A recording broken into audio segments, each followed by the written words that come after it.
Hello, hello, and welcome back. I am your host, Rhea Sylvia, just as a reminder in case you took a quick 5 minute nap there. But we have a really fun panel ahead. It's an all Shubin panel. And both Sam and Evan have been with the Game Gym for a long time, helping it grow. But much of that work has been in the background. So before we launch into talking about the MAAC and looking ahead, do want to give them a chance to introduce themselves and just tell us a little bit about what they do for the game gym. So, Sam, I'll let you start. Hello, everybody. I'm Samuel Shubin, and I've been with the Game Gym for a while. Worked mainly with the summer camps for the past 3 summers, doing the League of Legends summer camps. And then this year, I've been helping out with the Mid Atlantic Esports Conference and helping with, in particular, the partner conference with Riot and League of Legends, and the Mid Atlantic Esports Conference in Collegiate League of Legends in Seattle. Awesome, awesome. Good to have you on air today. And Evan, how about you? Could you please introduce yourself? Sure. Hello, everybody. I'm Evan Shubin. I'm COO of Game Gym, which serves as commissioner for the MAC. So I'm also serving as COO of the Mid-Atlantic Esports Conference. We started the conference almost exactly a year ago. Just finished up our second season, or we'll be finishing up tomorrow, our second season. We have 15 colleges and universities from the DC area participating. Now, as you mentioned, this is the second season that's wrapping up. Can you tell us? Well, actually, before we talk about the season, can you give us a background? Because I'm sure a lot of folks watching are familiar with the MAEC, but some might not be. Can you just tell us just the background? Like, what is the conference? Sure. So about a year ago, Events DC, which has been a sponsor of several of our programs, approached us and asked if we'd be interested in launching a conference for colleges and universities in the DC area. We targeted quite a few schools in the area, and we had a couple of Zoom meetings with them. We talked about our vision, Josh and my vision for creating the conference and what we would provide. And we basically got a pretty unanimous thumbs up that they were interested. There was an appetite for a regional conference. Many of the colleges and universities that participate in the MAC also participate in nationwide conferences or leagues. But what's unique about the Mid-Atlantic Esports Conference, it's specific for colleges and universities in DC, Maryland, or Virginia. And that regional flair, the ability for friendly rivalries and regional head-to-head competitions year in and year out is what we think is unique about the MAC. So we started last season with 12 schools. We added a couple of schools mid-season. We're up to 15 schools now that are participating for this season, and I'm anticipating a couple more joining us in the spring.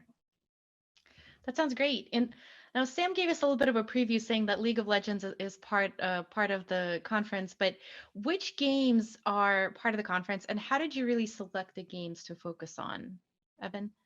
Sure. So it's most important that we serve the needs of our members, which are the colleges, the 15 colleges and universities. And so we follow their lead and ask them what they're interested in. And we've done survey after survey, and the top three have really shaken out over that time, and that's Overwatch, Rocket League, and League of Legends. And so past this fall season that's just concluding tomorrow, we did Overwatch and Rocket League, and then next season we will do Rocket League and League of Legends.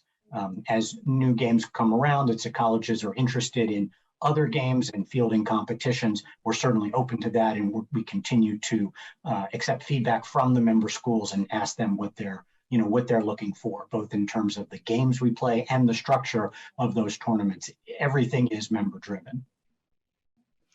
That's really nice, because it's very collaborative and obviously that's what's going to help it succeed because you are serving the schools. So now tell us, Sam, I'll let you tell us a little bit about the League of Legends side of things because it's really, really, really, really exciting that we recently partnered with Riot. So can you tell us about that?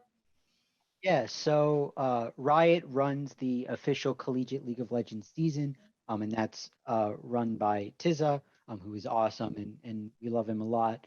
And so as a part of that, they have the regional conferences where any school can participate, depending on the region, north, south, east, or west. But then what they've also started to introduce in the past 2 or 3 years or so are partner conferences where they partnered with traditional athletic conferences in particular. But then what they've also started to branch out into is esports conferences, and something like Game Gym. That was what I suggested to my dad and Josh initially, is to schedule a call with Tiza and look at possibly becoming a partner conference with League of Legends, with Collegiate League of Legends. And what that means is that we are officially a part of the Collegiate League of Legends season.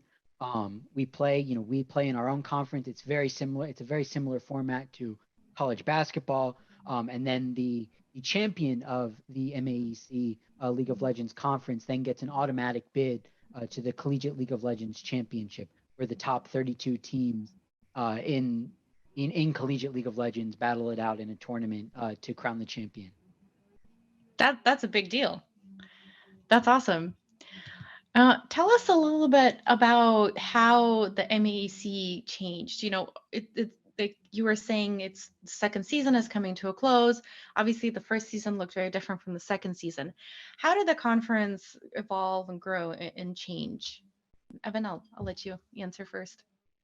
Sure. So again, the main thing we want to do is respond to what the member schools are looking for.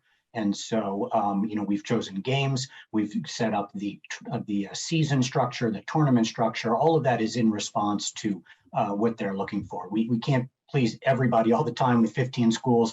There are sometimes 15 opinions, but we do our best to serve the league as a whole and do what they're what they're hoping for with us. And so what we did from season 1 to season 2, we took a step back from League of Legends for this season because we knew that in the spring we'd be competing officially as part of CLOL, as part of the Collegiate League of Legends. So we focused on Rocket League and Overwatch in this second season. The other thing that we've done is we're continuing to try to offer additional services that the member schools are interested in. So for example, in the first season, we offered a job fair for graduating seniors that were looking for jobs in Fairfax County. And that was a great partnership with Fairfax County. There are a lot of IT jobs that are a natural pivot for college kids that are enthusiastic about esports and about IT in college, and then are looking to what can they do with that as a professional career. And then starting this season, we offered a high school combine where kids from all over, but especially kids in the local area, could compete online. And the schools of the Mid-Atlantic Esports Conference had exclusive access to that particular combine and competition. And we'll be running 3 high school combines each year where high school students can show how their talents to the colleges and universities in the MAC, and the MAC will have those exclusive opportunities to tell their story and recruit the players that they're interested in. So we're continuing to evolve the services of the Mid-Atlantic Esports Conference beyond just the games and the competitions that we host and organize. Absolutely. It's a process. So Sam, looking ahead at the next season, what are some of the changes that are particularly exciting? What are you specifically particularly excited in the coming season? Yeah, so one of the things that I think, and then as we'll see with the development of esports, in the professional scene, they do a pretty good job of branding their players and branding those personalities. But in collegiate esports, we don't necessarily see that as much, and especially because with games like League of Legends and really any game in general, you don't see the players. You just see the character that they're playing, or for Rocket League, you just see the car that they're driving in, and really bringing out those personalities, talking about the different players, where they're from, what they're majoring in, doing some interviews and things like that, and talking about the players themselves, and talking about more than just the competition, but really branching out collegiate esports to what I know it can be. I think that's a really good point. What are some of the ways that you think, well, the MAEC will, but also other organizations can really highlight the people, the players, and the personalities. You mentioned interviews, but can we expect like trading cards or anything else? Yeah, so I think interviews will be the big one, and we'll have to see exactly, because especially one step at a time, there's a lot of ideas, and especially my work at I was a part of the Ohio State Esports program initially for my first 2 years in college, and you can put out a lot of ideas, but really taking it step by step and making sure that you're doing a good job. And especially with something like interviews. I know also something that's been talked about a little bit is doing player profiles and doing something that's sort of from like a journalistic standpoint. I'm talking about the story arcs of the players, and we'll have to see. But definitely making sure quality over quantity, and making sure that the content that we're producing is good and interesting and engaging, and working from there. Quality over quantity definitely makes sense. Now, tell us a little bit about the goals of MAAC. Like Evan, you talked a little bit about it in terms of serving the needs of the schools that are participating in the conference, but sort of what are there like sort of specific pillars, if you will? Like for example, one of the big goals of the conference is to give collegiate players an opportunity to play in those professional leagues. What are some of those other pillars or overarching goals for the conference? Sure. So I think the most important thing we want to model, we want to take what's good from collegiate athletics and the conferences that exist and bring that to the Mid-Atlantic Esports Conference. So, first and foremost, we want to help to fund the esports programs at our member schools. So our goal over time is for the MAC to generate revenue and to distribute that revenue to the member schools to support their esports programs, not just with scholarships, but with equipment and other donations that are beneficial to the schools. In addition to that, when you talk about Big Ten basketball or ACC basketball or SEC football, you're talking about viewership. And I think over time, our goal is certainly for the Mid-Atlantic Esports Conference to have that type of viewership where kids that are now in college at George Mason, at Shenandoah, at our other member schools, become enamored with those schools and really become part of a fan base, whether they are gamers or not, that want to watch their school compete year in and year out.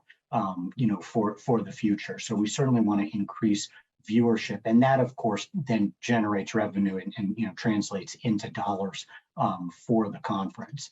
And then those additional services. Obviously, the NCAA and the athletic conferences provide enormous opportunities for all of their student athletes, and we want to offer the same thing for student esports athletes. We want to offer them those opportunities. And then finally, a path not only to pro, which is important, but a path to a valuable career. The very small percentage of the college students that play esports are going to be able to make a living playing esports. But there are all sorts of other opportunities, both in the esports industry that's going to continue to grow, business managers and trainers and coaches, but also outside of the esports industry. And that's a little what I was talking about, the job fair we did with Fairfax County. We want to make sure that whatever level a gamer is at in their path, whatever that level is, their level of skill, their level of interest in esports, that we maximize that path and we show them how that can help them for life. We hope that our kids that are in our summer camps, in middle school become gamers for life. They game in college. But beyond that, they take that love of esports and they translate that into another valuable career. Now, Sam, I know Evan's answer was very thorough, but same question. What do you see as sort of the key goals of MAAC or similar collegiate conferences around the country? Yeah, so I would say when I look at it, just in general for games, I think of three different pillars that are really important. The first pillar is individual skill. That's mechanics, mainly reaction time, just individual ability. Then you've got the second pillar of game knowledge, and aspects like that. And then the third of being the soft skills, attitude, behavior, communication.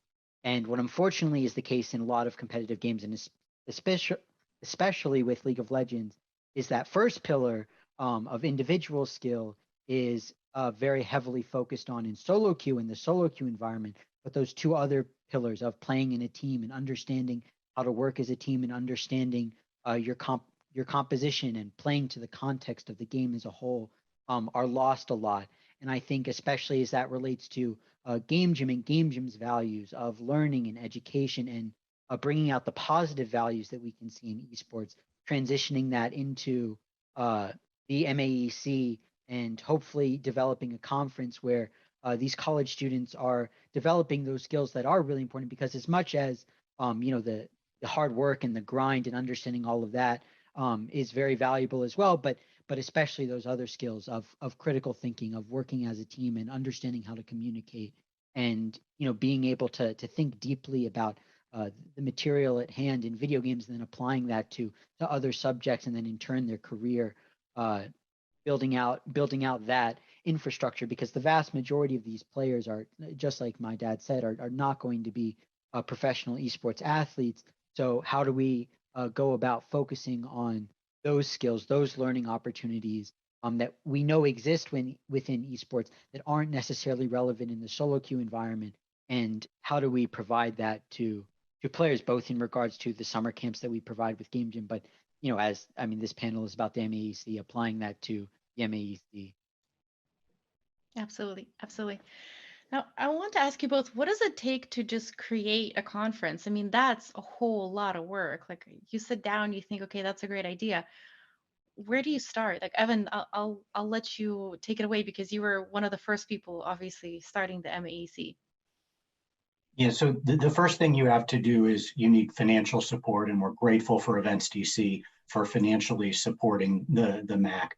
The second thing you need is you need the schools. And again, we're grateful. We had a couple of Zoom meetings. We targeted a bunch of schools, and we really got 12 to say yes pretty much immediately.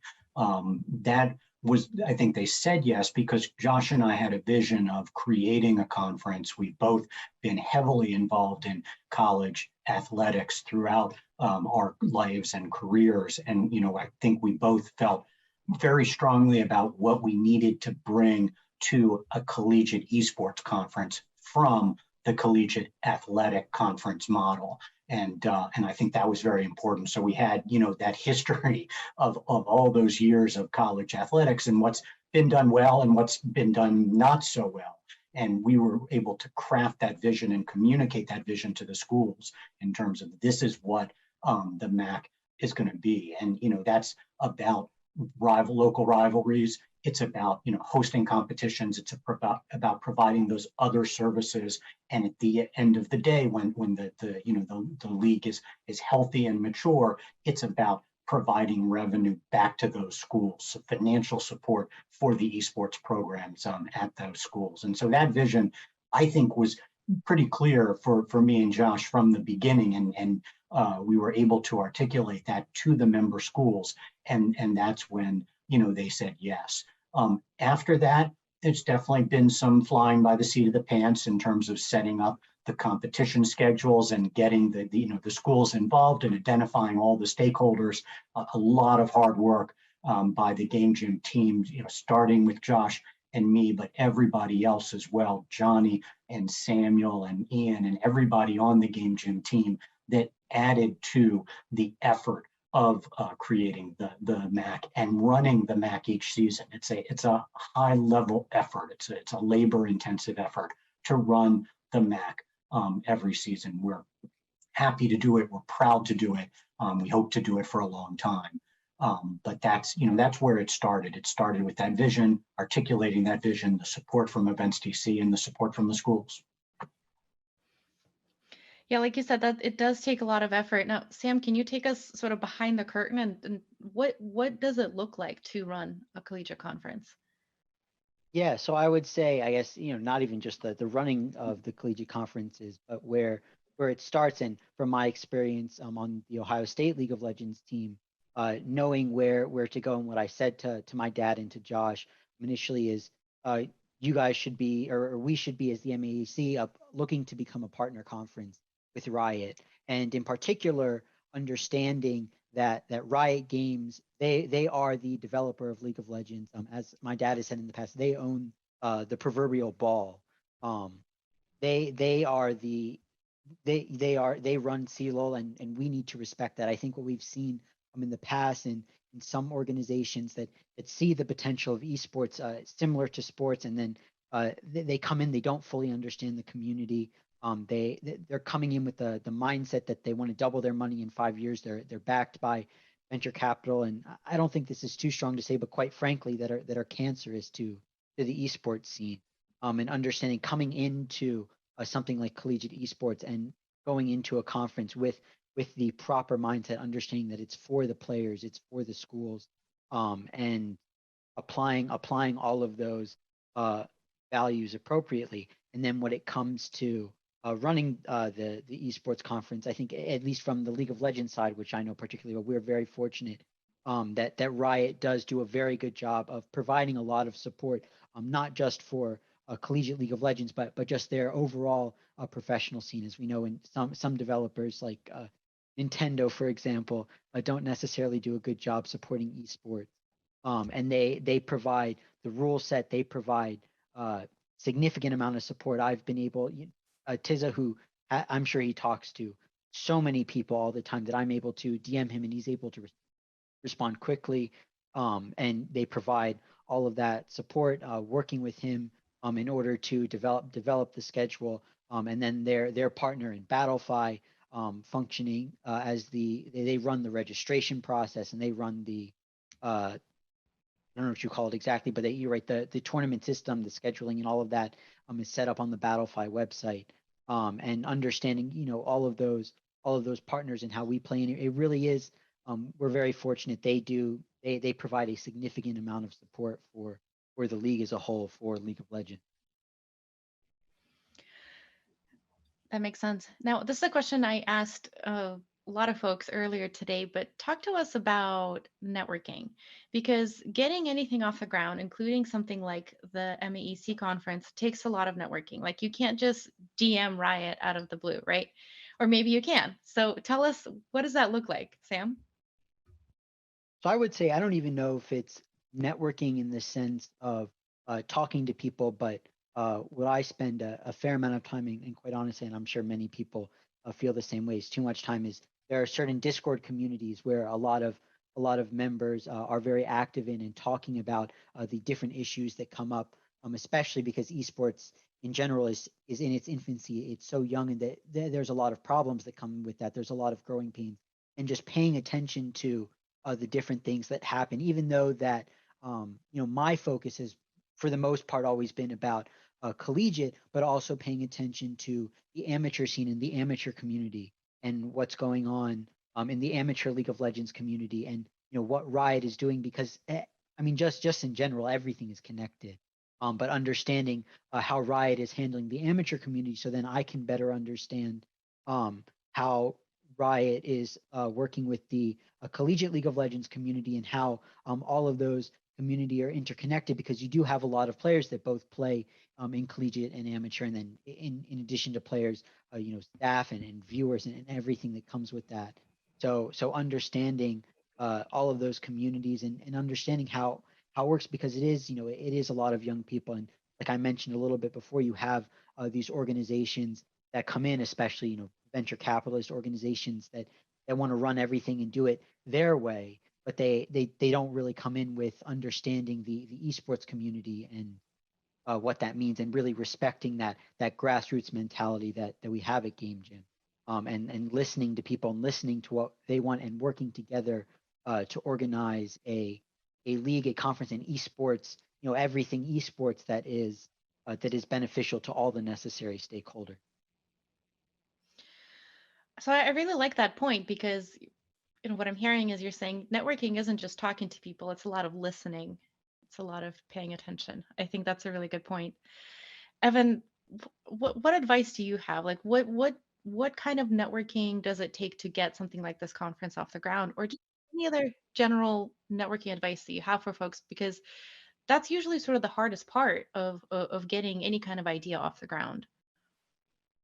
Yeah, so we were lucky in that we Game Gym has a great brand that Josh has built over the past 4 years, and many of the colleges and universities that we reached out to participate in those original meetings were aware of who we were and what our mission was. And like Samuel said, the grassroots effort. But once the conference is off the ground, once you have those first 12 members, then you want to think about who those stakeholders are at each member university. So you've got the people in the admin, the director of the esports program, or the director of student life, or the director of athletics, depending on where the esports program is housed. Then you've got the coaches of the various teams, and then you've got the players themselves. Those are your key stakeholders. And then beyond that, you've got the fans. At this point, most of the fans are probably the players or the people in the other groups, not as many that are not part of those other groups. But long term, that's the other group that's important. So with the MAC is somewhat easy in terms of now we've got 15 schools. Those are the stakeholders at each of those 15 schools that we need to make sure are aware of what the MAC is doing and plugged in to what they need to do to support the MAC and participate and get the most out of it. So it's to some extent, it's a finite universe in that way, 15 schools. Obviously, we're reaching out to other schools, and we continue to reach out to all of the colleges and universities in DC, Maryland, and Virginia who are welcome to join the MAC. But that's the most important thing, is to get really to develop relationships with all of those stakeholders. Again, the MAC is easy because it's a specific league, 15 colleges at this point. And so every stakeholder at those 15 member institutions, we want to make sure we've got a good line of communication. One of the things that Josh and I offer to every one of the member schools is, a one-on-one, an hour Zoom call with us, so that they feel like they have direct access to the top of the chain and the policymakers. And so if there's anything that they want to share with us, that they can share that. And we've had several schools take us up on that. And it's an open invitation for all of the member institutions of the MAC. In addition to that, we have a board of governors, and that includes representatives from 4 of our member schools. And that's a very active group, a very, very engaged group that is really serious about the MAC. And we held nominations and elections to select those 4 representatives. Every school, voted on everyone that was running for those seats, and those seats will turn over. So there will be time that there will be turnover and continuity. Not everybody's going to turn over at the same time, but that the Board of Governors is a very, very important group for us, because they really serve as the stewards of the organization with us. Game Gym, Josh and I as the commissioners, if you will, and they're the Board of Governors as the stewards. So that's my take on networking for building a league or building a conference. Well, Sam and Evan, thank you so much for taking us behind the curtain of MAEC. And we just have a couple minutes left. So I want to say, obviously, the MAEC games are actually going on right now as we speak, and there's going to be more tomorrow. Can you please tell us just, what games are happening right now? How can folks tune in if they would like to watch? Sam? Yeah, so you can head over to the Mid-Atlantic Esports Twitch channel. We've got, as a part of the Winter Games, the championship for the Overwatch League that we ran this season, and as well the Rocket League league that we ran this season as well for the fall semester. And yeah, hopefully it'll be some good games. Hopefully. Well, thank you so much for being here, telling us about the conference, especially joining CLOL. That's the most exciting news this year. So thank you again for joining, and hopefully you'll be back to catch us up on the following seasons. Thanks, Ray, and thanks, everybody.